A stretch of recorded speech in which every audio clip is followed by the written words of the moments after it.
کلام مقدس قرآن عہد نامہ میں سے پیدائش کی کتاب اس کا 34واں باب، دینا کی آبرو ریزی۔ اور لیا کی بیٹی دینا جو یعقوب سے اس کے پیدا ہوئی تھی، اس ملک کی لڑکیوں کے دیکھنے کو باہر گئی۔ تب اس ملک کے امیر ہوی حمور کے بیٹے سکم نے اسے دیکھا اور اسے لے جا کر اس کے ساتھ مباشرت کی اور اسے ذلیل کیا، اور اس کا دل یعقوب کی بیٹی دینا سے لگ گیا، اور اس نے اس لڑکی سے عشق میں میٹھی میٹھی باتیں کی۔ اور سکم نے اپنے باپ حمور سے کہا کہ اس لڑکی کو میرے لیے بیاہ دے۔ اور یعقوب کو معلوم ہوا کہ اس نے اس کی بیٹی دینا کو بے حرمت کیا ہے، پر اس کے بیٹے چوپایوں کے ساتھ جنگل میں تھے، سو یعقوب ان کے آنے تک چپکا رہا۔ تب سکم کا باپ حمور نکل کر یعقوب سے بات چیت کرنے کو اس کے پاس گیا، اور یعقوب کے بیٹے یہ بات سنتے ہی جنگل سے آئے۔ یہ مرد بڑے رنجیدہ اور غضبناک تھے، کیونکہ اس نے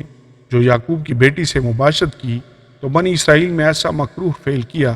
جو ہرگز مناسب نہ تھا۔ تب حمور ان سے کہنے لگا کہ میرا بیٹا سکم تمہاری بیٹی کو دل سے چاہتا ہے، اسے اس کے ساتھ بیاہ دو، ہم سے سمدھیانہ کر لو، اپنی بیٹیاں ہم کو دو اور ہماری بیٹیاں آپ لو، تو تم ہمارے ساتھ بسے رہو گے، اور یہ ملک تمہارے سامنے ہے، اس میں بود و باش اور تجارت کرنا اور اپنی اپنی جائیدادیں کھڑی کر لینا۔ اور سکم نے اس لڑکی کے باپ اور بھائیوں سے کہا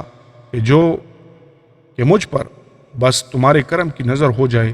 پھر جو کچھ تم مجھ سے کہو گے میں دوں گا۔ میں تمہارے کہنے کے مطابق جتنا مہر اور جہیز تم مجھ سے طلب کرو دوں گا، لیکن لڑکی کو مجھ سے بیاہ دو۔ تب یعقوب کے بیٹوں نے اس سبب سے کہ اس نے ان کی بہن دینا کو بے حرمت کیا تھا، ریا سے سکم اور اس کے باپ حمور کو جواب دیا اور کہنے لگے کہ ہم یہ نہیں کر سکتے کہ نامختون مرد کو اپنی بہن دیں، کیونکہ اس میں ہماری بڑی رسوائی ہے۔ لیکن جیسے ہم ہیں، اگر تم ویسے ہی ہو جاؤ کہ تمہارے ہر مرد کا ختنہ کر دیا جائے تو ہم راضی ہو جائیں گے، اور ہم اپنی بیٹیاں تمہیں دیں گے اور تمہاری بیٹیاں لیں گے اور تمہارے ساتھ رہیں گے،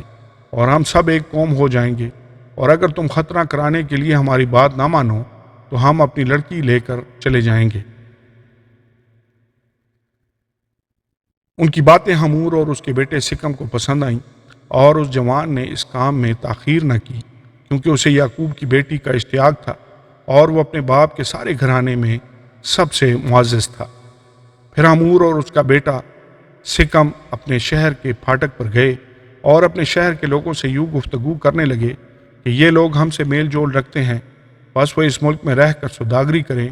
کیونکہ اس ملک میں ان کے لیے بہت گنجائش ہے، اور ہم ان کی بیٹیاں بیاہ لیں اور اپنی بیٹیاں ان کو دیں، اور وہ بھی ہمارے ساتھ رہنے اور ایک قوم بن جانے کو راضی ہیں، مگر فقط اس شہر پر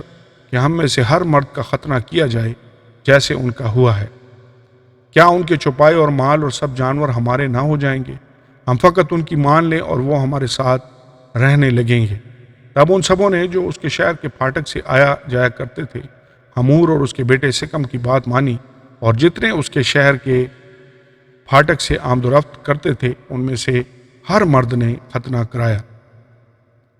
اور تیسرے دن جب وہ درد میں مبتلا تھے تو یوں ہوا کہ یعقوب کے بیٹوں میں سے دینا کے دو بھائی شمعون اور لاوی اپنی اپنی تلوار لے کر ناگہان شہر پر آ پڑے اور سب مردوں کو قتل کیا، اور حمور اور اس کے بیٹے سکم کو بھی تلوار سے قتل کر ڈالا، اور سکم کے گھر سے دینا کو نکال لے گئے۔ اور یعقوب کے بیٹے مقتولوں پر آئے اور شہر کو لوٹا، اس لیے کہ انہوں نے ان کی بہن کو بے حرمت کیا تھا۔ انہوں نے ان کی بھیڑ بکریاں اور گائے بیل اور گدھے اور جو کچھ شہر اور کھیت میں تھا لے لیا، اور ان کی سب دولت لوٹی، اور ان کے بچوں اور بیویوں کو اسیر کر لیا، اور جو کچھ گھر میں تھا سب لوٹ گھسوٹ کر لے گئے۔ تب یعقوب نے شمعون اور لاوی سے کہا کہ تم نے مجھے کڑھایا، کیونکہ تم نے مجھے اس ملک کے باشندوں یعنی کنانیوں اور فرزیوں میں نفرت انگیز بنا دیا، کیونکہ میرے ساتھ تو تھوڑے ہی آدمی ہیں، سو وہ مل کر میرے مقابلہ کو آئیں گے اور مجھے قتل کر دیں گے، اور میں اپنے گھرانے سمیت برباد ہو جاؤں گا۔ انہوں نے کہا تو کیا اسے مناسب تھا کہ وہ ہماری بہن کے ساتھ کسبی کی طرح برتاؤ کرتا؟